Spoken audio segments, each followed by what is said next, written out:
Welcome back to Runecast, everybody.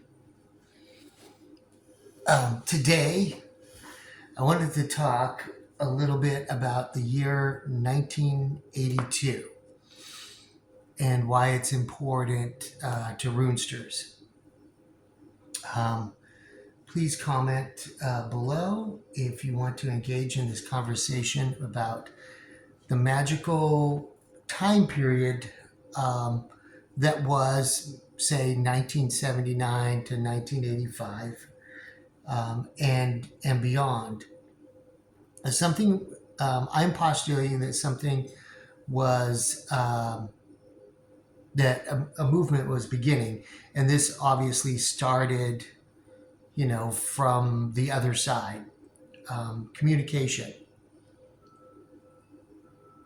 was being brought to a few individuals' attention, in which runes, which had been buried, and only and talked about in limited ways down through the ages, was suddenly becoming more evident and resurgent. And I'm going to talk about my own experience in 1982 with the runes and how it set in motion things for me that would not take place for several more years. But nonetheless, that was the year that I was exposed to the runes and others. Case in point, the Ralph Blum book.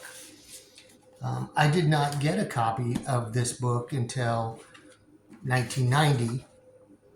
A friend of mine gave me a set of runes that came along with this nice little cloth-bound book. It was blue, as I remember. I don't have my original copy anymore, but I found this online, and it looks like it's turned red or kind of maroon. Nonetheless, Ralph Blum, for many, was a gateway into the runes in the 80s and 90s, which sparked my imagination and led me to other authors. And from other authors, I got led to other authors and practitioners of the runes. But you can see here in the introductions of these books, which I just find fascinating.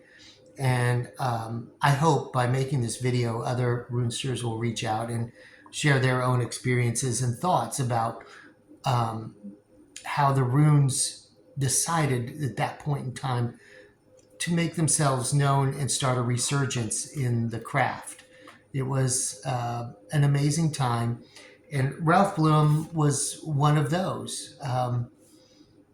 He says here, you see, his first attempt at writing a handbook of the runes included a 73-page of history, philosophy, archaeology.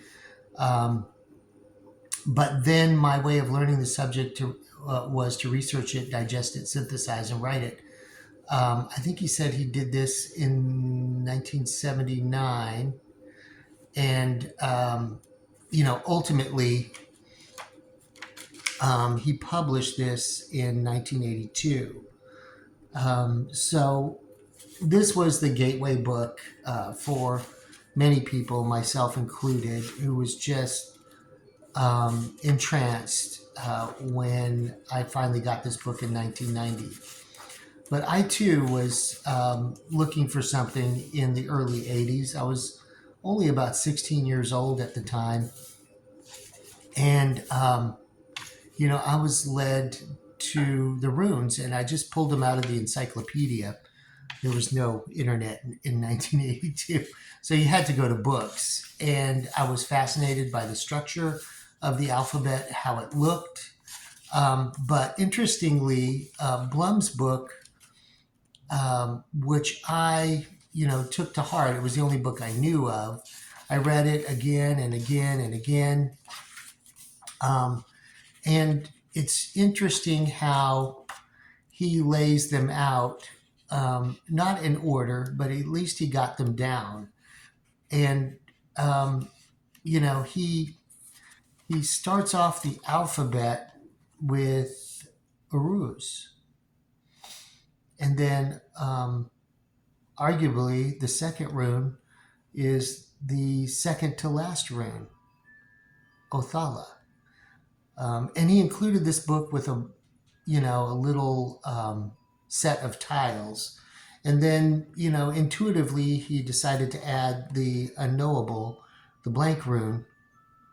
And I'm not sure exactly why he put that in there, but it was very mysterious. The blank rune, in my mind, is equal to Perthro, which is mystery and, that which is unknown. But nonetheless, he included the blank rune here and, and their basic meanings here off to the side. So this is how I learned, to divine. I guess he calls this number 5. The first one is manas. Okay, so I can see manas. I forgot his order. However, he came to his order of the runes is a mystery. It was intuitively, brought to him, or maybe he disassembled the alphabet and decided to intuitively present it as an oracle in this instance. And the runes came out like this. Number 3 is Ansu's, which normally is the 4th rune. The problem with that is the numerology of the alphabet is very important. First letter, second letter, third letter all represent, the number of in the row, which is an underlying fundamental part of the magical working of the alphabet. But nonetheless, this was the gateway to many runesters, myself included, was this one book. Like I said, I read it again and again in 1990, became fascinated with it. And, he says here, read left to right. So 1, 2, 3, 4, 5. Yeah. And, once I started going from one book to the next, the chase was on. And like I said, in those days, there was no internet, so you just had to rely on books, which I love. So I was eventually led to this book. So that was 1982. And in this book, this author, Edred Thorson, of course, he was Drighton of the Rune Guild and very important person in the awakening of the runes in the 1980s. He started as early as 76. Then in 79, the revised manuscript of Futhark was complete. However, it took 4 more years for it to be published. So again, what I'm saying is this time frame, late 70s, early to mid 80s, all of these authors that I came to know and love through their works were definitely had the spark of creativity in this time frame, and it happened kind of simultaneously. And then the explosion of esoteric books really exploded in the 90s. But something was definitely going on in the early 80s for folks like Edred Thorson to put forth this foundational work. Then there's folks like Nigel Pennick, who was in his 40s at that time frame, and he really didn't turn on the gas until the mid 90s. But he did put forth this book, Secret Games of the Gods, and this is copyright 1989. But he was an author of other books in the early 80s, often on things that weren't studied. Like one book he wrote in 1982, The Mystery of the King's College Chapel.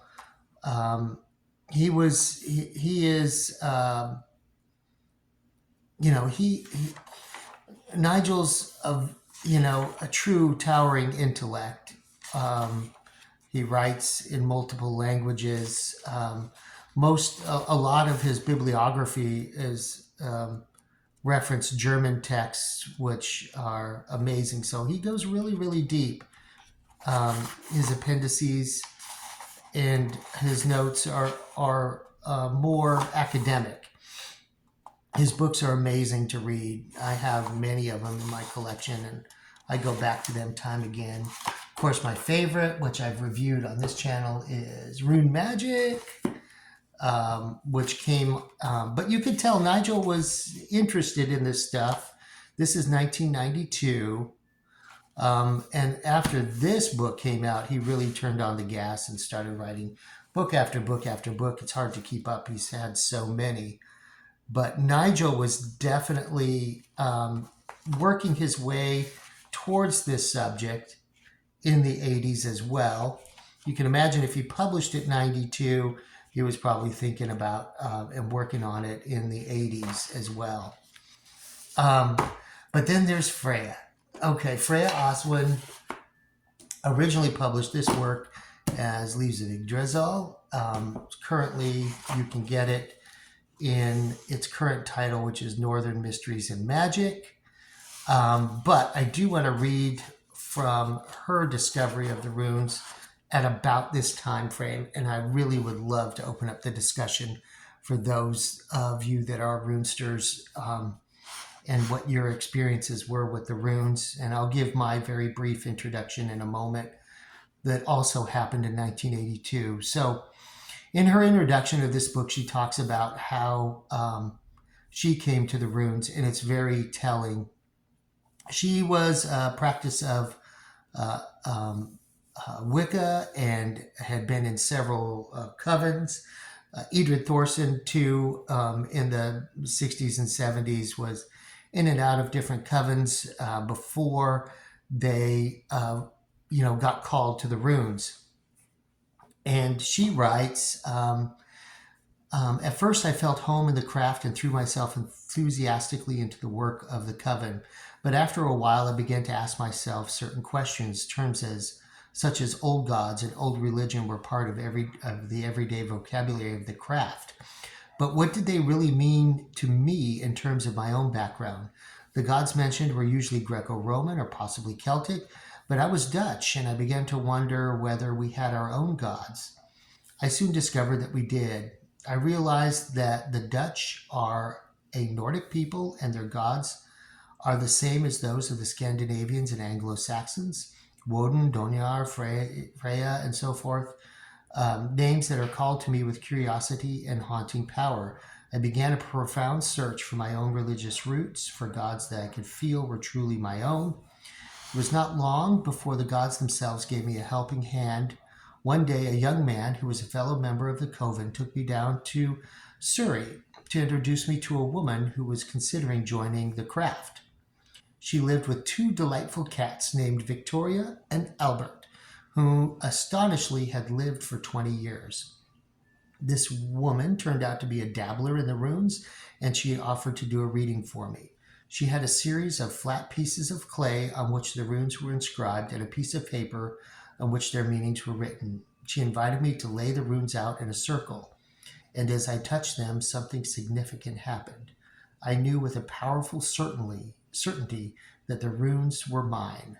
No other system of divination has ever had such an impact on me. And I will say, I felt the same.